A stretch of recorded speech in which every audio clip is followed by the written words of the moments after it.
नमस्कार, मायेच्या स्वादमध्ये तुमचे स्वागत आहे. आज मी तुम्हाला इडली आणि सांबार दाखवणार आहे. सकाळी नाश्त्याला जर गरमागरम मऊ इडली आणि वाफाळलेलं सांबार मिळालं तर दिवसाची सुरुवात अगदी छान होते. आज आपण बनवणार आहोत हॉटेलसारखी कापसासारखी मऊ इडली आणि चविष्ट सांबार. ते पण घरच्या घरी कसं बनवायचं ते मी तुम्हाला दाखवणार आहे. चला तर मग सुरुवात करूया रेसिपीला.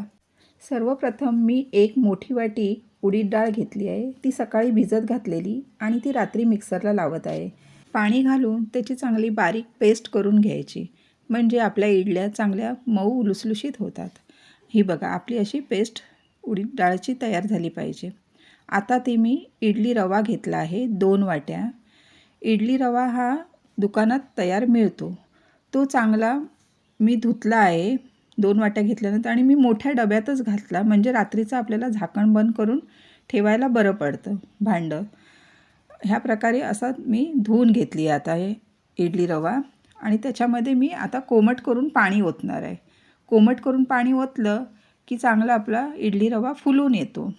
हा बघा, पाणी पण ते जास्त नाही घालायचं, प्रमाणात घालायचं की फुलण्या इतपत.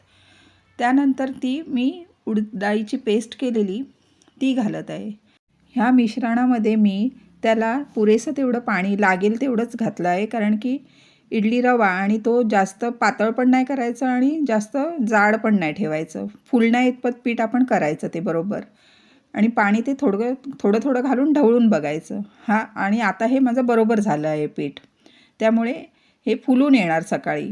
आता मी दुसऱ्या दिवशी सकाळी मी सांबारची तयारी करत आहे. इडलीचं पीठ फुलून येणारच सकाळी, त्यामुळे सांबारची लगेच तयारी करते. त्यासाठी चिंच, कांदा, फरसबी, वांगी, शेंगा, बटाटे, कढीपत्ता असं सगळं साहित्य घेतलं आहे. ह्या भाज्यांमधलं मी फक्त वांगी, फरसबी, बटाटा आणि कांदा उभा जरा चिरून ह्यात डाळीमध्ये घातला आहे. डाळ मी 1 वाटी तूर डाळ आणि 2 चमचे चणा डाळ घेतली आहे. हे सगळं मी कुकरला लावून घेणार आहे. आणि हे बघा, आता आपलं हे असं पीठ फुलून आलं आहे. मी इडली पात्राला थोडंसं तेल लावायचं, जास्त पण तेल लावायचं नाही, चिकटणार नाही एवढंच थोडं तेल लावून घेते सगळ्या भांड्यांना. आणि इडली पात्र मी पाणी घालून तापत ठेवलं आहे. पाणी उकळेपर्यंत मी त्या पिठामध्ये इडलीच्या 1 चमचा मीठ घातलं आहे, आणि ते एकाच दिशेने चांगलं फेटायचं पीठ, मग चांगलं इडल्या फुलून येतात. चला तर मी आता इडली पात्रामध्ये पीठ घालत आहे. अर्धा चमचा असं मी पीठ घालते, म्हणजे त्या खूप चमचाभर पीठ घातलं तर ते फुलून येतात आणि बाहेर पडतं पीठ, त्यामुळे थोडंच घालायचं. आणि मी चांगला साचा जरा आपटून घेते, कारण की आपटल्यामुळे ते चांगल्या प्लेन पण होतं इडल्या आणि फुलून पण चांगल्या येतात. अशा दोन्ही साच्यामध्ये आता पीठ थोडं करून घातलं आहे, आणि थोडंसं आपटून घ्यायचं आणि घालायचं साच्यामध्ये.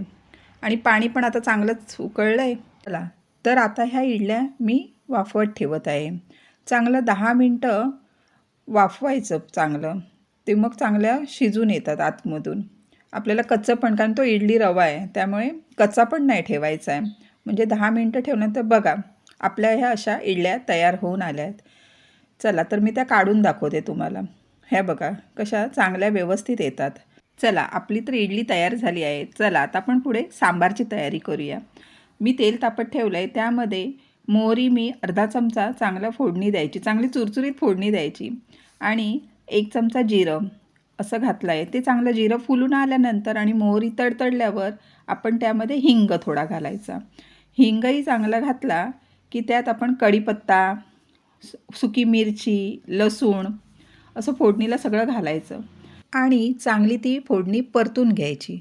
परतल्यानंतर आपण त्यामध्ये तिखट घालायचं. तिखट हे 2 चमचे घातलं आहे मी, तेही बेडगी मिरचीचं तिखट आहे, मग त्याने नंतर कुकरमध्ये वाफवलेली डाळ आणि भाज्या घालायच्या आणि चांगलं ढवळून घ्यायचं.